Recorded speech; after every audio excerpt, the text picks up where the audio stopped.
Hi everyone, and welcome to Classical Singing Made Simple. My name is Maddie Hendricks, and I'm a classically trained coloratura soprano, making classical singing more fun, interesting, and exciting for all. Today, we're continuing our Braille Music Monday series with probably the question I get asked the most, especially from sighted musicians. How does Braille music actually work? And honestly, I absolutely love this question, guys, because Braille music is one of the coolest systems I've ever learned, and most people don't even know it exists. Now, before we dive in, I want to say a huge thank you to everyone who has been commenting on these videos so far, especially my fellow blind musicians. Thank you so much, guys. One of my favorite parts of this series has been hearing from pianists and organists and violinists, guitarists, and other instrumentalists sharing how they read Braille music. And I love this because I'm mostly coming from the perspective of a classical singer, and I just really have enjoyed hearing, your experiences and how they're similar to mine, but also where they're completely different. So it's really been helpful to me, and I really have loved broadening that conversation of Braille music, because I come so much from a vocalist perspective and I'm so used to it, but instrumental music is absolutely different and can be absolutely different. And yeah, I've just really loved it. So those conversations have honestly helped really inspire some topics for this series. So thanks, guys.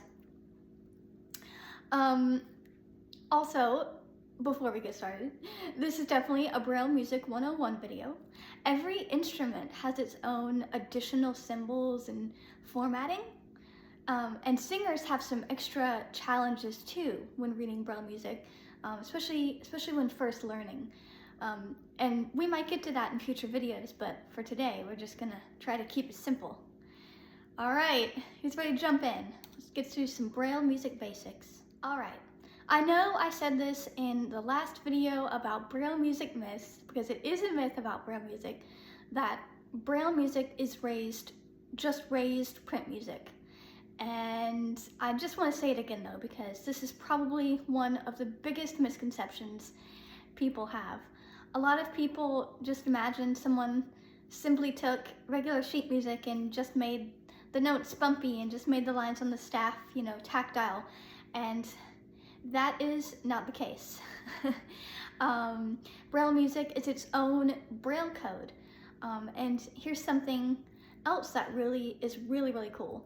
The Braille music code was actually developed by Louis Braille himself.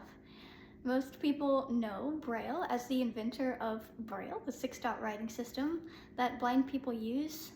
A lot of blind people use every day to read and write and communicate. But what many people don't know is that Louis Braille was actually a very accomplished musician. He was a very fine organist and cellist. So in I believe 1834, he created the music code along with the Braille code for blind musicians, and it's the system that we basically use today. It was built on the foundation that he created nearly 200 years ago. So I just think that's really cool. So yeah, Louis Braille invented Braille music. Print music, let's just say this. So print music is incredibly visual. A sighted musician is reading a staff or staves and can glance at an entire page and instantly see where the melody line goes, where the dynamics are, how the text and music fit together, and just get a sense of the overall shape of the music. But blind musicians can't do that, at least instantly. Instead, we read music one symbol at a time with our fingertips. So instead of looking at the whole page, we build the music piece by piece and note by note and chord by chord, and it's really a completely like different way of thinking about it. So thank you again, instrumentalist friends, for commenting and for your perspective, because as an instrumentalist, as a pianist or say violinist, you can imagine you can't play and read at the same time. That's you know, unfortunately impossible. I remember when I was taking piano, I would, in reading music as well, I would play with one hand and read with the other. So I would isolate the right hand to just play the right hand, and read with my left hand, and then play the left hand and read with my right hand, and then put it all together. So there are like lots of ways to do it, but unfortunately, as an instrumentalist, sometimes you can't play and read at the same time. So thanks guys for reminding me of that. And so all of that to say, so a lot of score study is often done before rehearsals, or you kind of glance at things when getting feedback from the director or the conductor.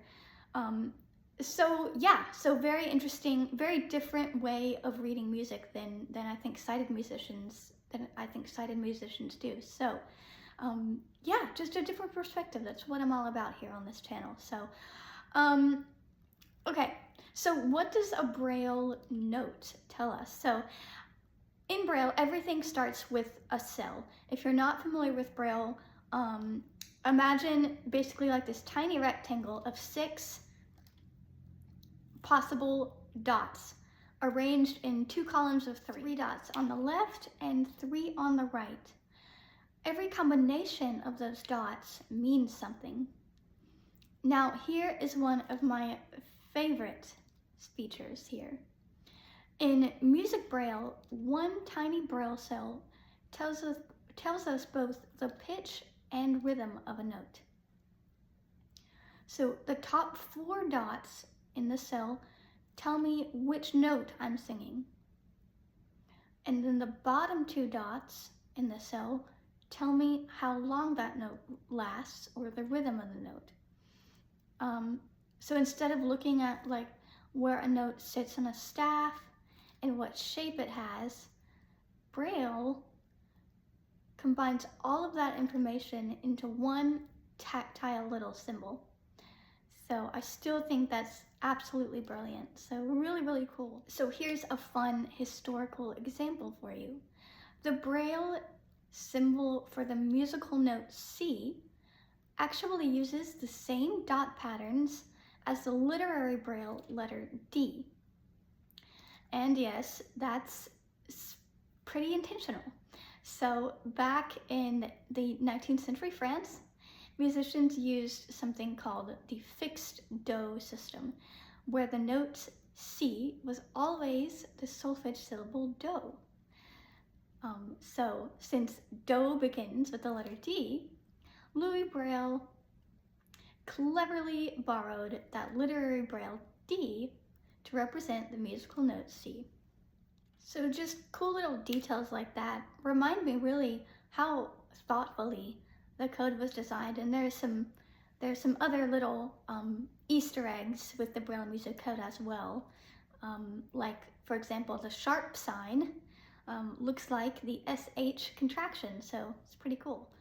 So the exact same Braille symbols can mean completely different things depending on context, depending on what I'm reading. So if I'm reading a novel, for example, those dots, Braille dots, are letters and punctuation. And if I'm reading Mozart, those same dots suddenly become notes, rhythms, articulations, accidentals, and all kinds of musical information. So it is kind of like your brain learns a second language, and you definitely have to code switch when you're first starting to learn to read Braille music. So just because someone reads literary Braille does not automatically mean that they know how to read music Braille. So it really is a completely separate code that has to be studied. Okay, but wait, you might be wondering, how do you know whether a note is high or low? Excellent question, excellent question. So instead of using the staff and treble and bass clefs like print music does, visually representing high notes at the top and low notes at the bottom, Braille uses something called octave signs. So these symbols tell us where we are in the musical range.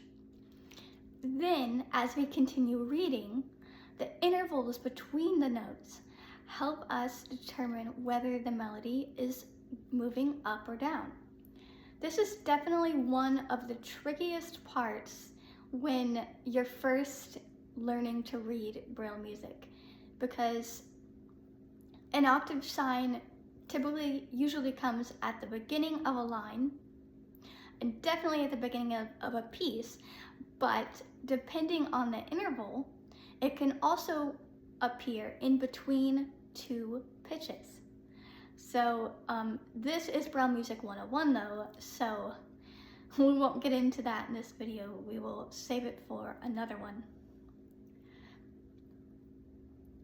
And honestly, beginning Braille music students spend a lot of time practicing intervals by ear because these two skills really do work together. So I do a lot of ear training with my students, and this really does come in handy when we start to put what we're listening to with what we're reading. So yeah, so Braille music also has symbols for sharps and flats, dynamics, accents, articulations, breath marks, triplets, and so much more. Basically, like, if you can find it in print music, there's probably a symbol for it in Braille. Now, if your brain is feeling just a little overwhelmed right now, congratulations. You're officially having the same struggle that almost every Braille music student starts off with during their first few lessons. And honestly, the first time I learned all of this, I remember thinking, how in the world am I gonna ever read music like this? But here's the encouraging part. Just like sighted musicians don't spend their entire lives thinking every good boy does fine. Sighted musicians, you know what that is. For our lines and spaces on our staff. Right, like Braille readers usually stop thinking about individual symbols the more that we get used to it. So your fingers really start recognizing the patterns, and your brain starts really getting used to the music that as you're reading it. And something that once felt impossible starts to feel surprisingly natural the more that you get used to it.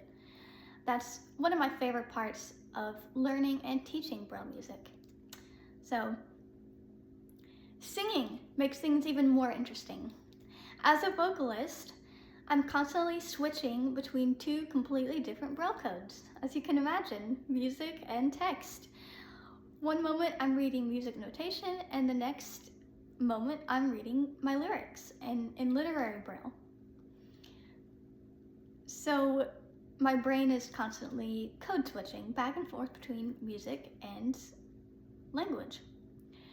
Braille vocal scores are formatted differently than print scores. So instead of lyrics sitting underneath the notes of the staff in print music, the text is organized line by line in little chunks of 4 measures, usually, in Braille music. So you have the line of text first, and then the corresponding line of music. And then it alternates text and music, text and music. So this basically lets us read pretty efficiently. It is a really elegant system once you get used to it. but it can take a second to code switch because you've got to learn to code switch initially. All right, now for everyone's favorite question. So, why are Braille music books so huge and bulky? Yes, it's a simple answer. It's space.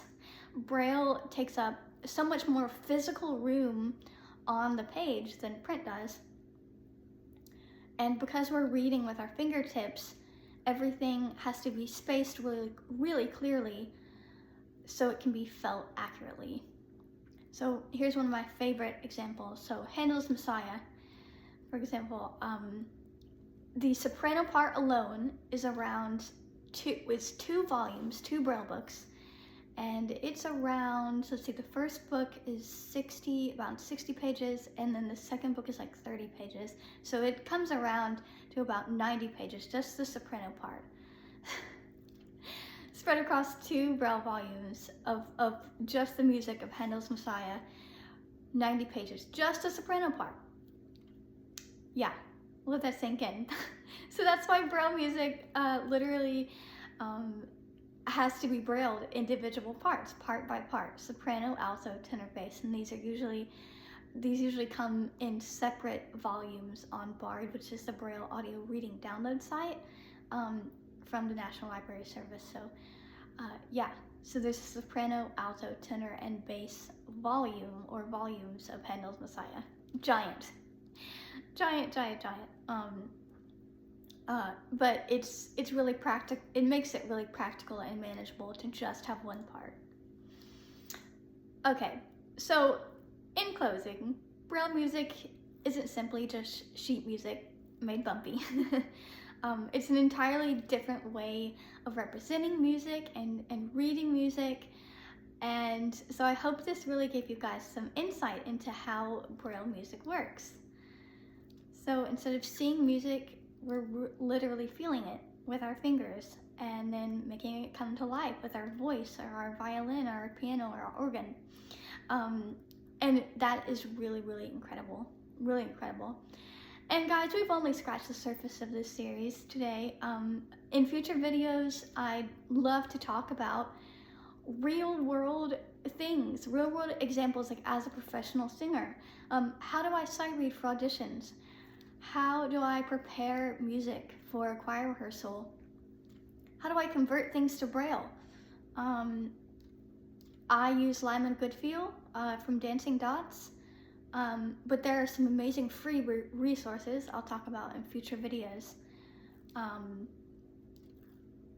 Sighted musicians, I'm very curious. What surprised you the most about Braille music if you weren't already familiar with it? And my fellow blind musicians, would you have added anything? I'd love to hear your perspective, as always, in the comments. And again, I am going to recruit a sighted musician to come on the channel because I'm very curious to know, sighted musicians, what would you like to learn Braille music? Just as, you know, maybe a little crash course. But I'm very curious about the differences in print and Braille music, and what makes them unique. And so that would be very interesting to have somebody on and talk about that, because I think that there are going to be some things that would be easier. For example, about Braille music, like not having a staff. Like I can't imagine reading a staff and reading clefs and having the lines and spaces change based on the clef that you're reading. So yeah, Braille music doesn't have that. So, but then also, I mean, can you imagine reading a vocal score and having to read text and words, and then, you know, if you're a pianist, you're reading chord symbols and fingerings all within music notation. So stay tuned for all of that. And as always, thank you guys so much for watching Braille Music Monday, and I will see you here in the next video on Classical Singing Made Simple.